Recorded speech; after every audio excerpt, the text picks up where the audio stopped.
Forum Info TV, votre web télé qui vous informe.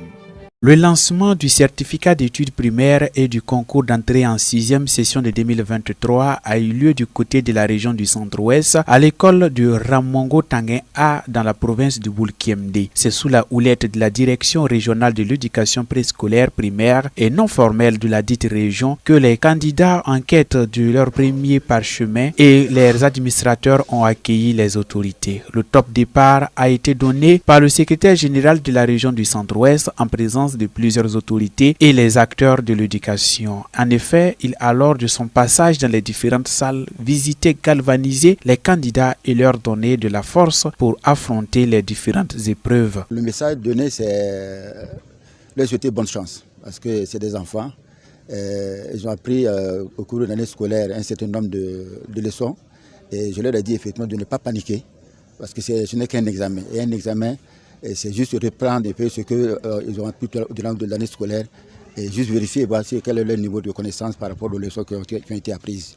C'est essentiellement le message que je leur donner et leur souhaiter bonne chance donc du gouverneur. Et espérer effectivement qu'à la fin, on puisse avoir un bon taux pour non seulement honorer donc la région et honorer donc honorer d'abord la commune, honorer la province et honorer la région par rapport à ce taux qui nous espérons être très élevé. La directrice régionale de l'éducation préscolaire primaire et non formelle est revenue sur l'effectif global de la région en cette session de 2023 dont on peut observer une légère baisse. Elle est revenue sur les causes de cette baisse des candidats et aussi les mesures prises pour la bonne tenue des examens.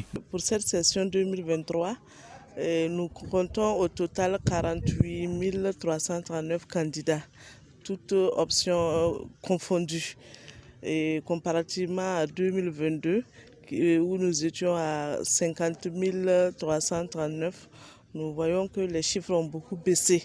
Et cela est dû essentiellement à l'insécurité qui a occasionné la fermeture de plus d'une centaine d'écoles, et qui a conduit aussi à la délocalisation de près de 11 centres d'examen dans toute la région. Donc nous avons tout le jury de Zamo qui est délocalisé à Tenado avec 3 centres.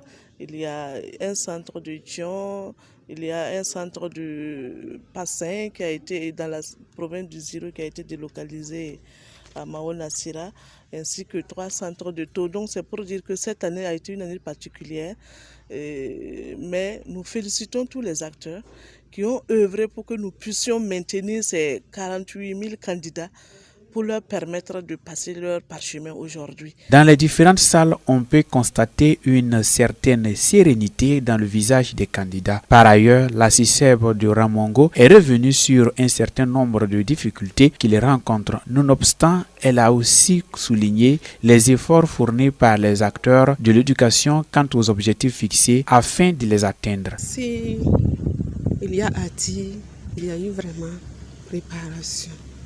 Depuis la période administrative, la rentrée pédagogique, nous avons rencontré les directeurs, les maîtres de CM2 pour leur définir les objectifs.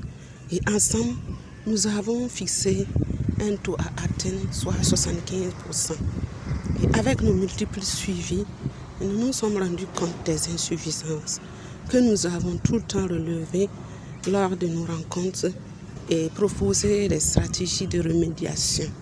Et je pense que le personnel, les enseignants, particulièrement les maîtres de CM2 ont été réceptifs. Ils se sont engagés. Ils ont mouillé le maillot pour qu'on puisse atteindre cette fois-ci ce taux tant bien souhaité. Pour ce qui concerne les résultats, le rendez-vous est donné au plus tard le 28 juin pour la délibération des résultats du CEP dans les provinces et pour ce qui concerne le traitement des données du concours d'entrée en 6e, c'est du 3 au 12 juillet 2023.